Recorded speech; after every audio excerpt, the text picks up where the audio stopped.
وأبشروا بالجنة التي كنتم توعدون.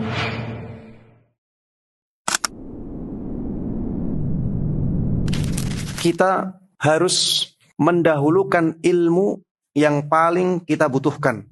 Misalnya ya, ketika kita belajar, jangan hanya kita belajar akidah saja, tapi pelajari juga tentang fikih, pelajari juga tentang hadis, pelajari juga tentang tafsir, dan ilmu-ilmu yang lainnya. Sebanyak mungkin kita pelajari ilmu-ilmu yang ada dari ilmu-ilmu Islam.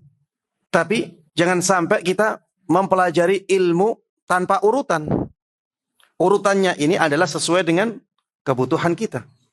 Yang dimaksud dengan kebutuhan ini adalah kebutuhan kita sebagai hamba Allah Subhanahu wa ta'ala. Sebagai hamba Allah Subhanahu wa ta'ala, mana ilmu yang paling penting untuk kita? Itu yang kita dahulukan. Seperti misalnya ilmu tentang tauhid. Ini paling kita butuhkan.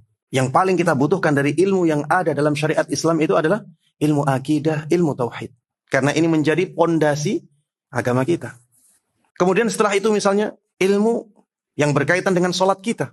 Tentang wudu, bagaimana sholat yang sesuai dengan tuntunan Nabi SAW.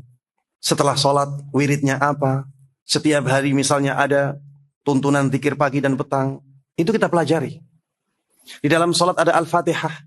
Maka kita pelajari yang sederhana-sederhana, tapi sangat kita butuhkan sebagai seorang hamba. Sangat kita butuhkan dalam ibadah kita kepada Allah Subhanahu wa ta'ala. Jangan sampai kita baru belajar, yang kita pelajari misalnya fikih muamalah. Kita baru belajar agama.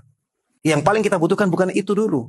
Yang paling kita butuhkan adalah dasar kita beragama dulu.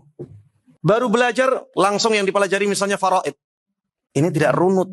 Ini juga cara yang tidak tepat ya. Saya tidak katakan ini dosa, tidak ya. Tapi ini kurang sesuai ya dengan apa yang diajarkan oleh para ulama di zaman dulu ya dalam kita belajar ilmu agama.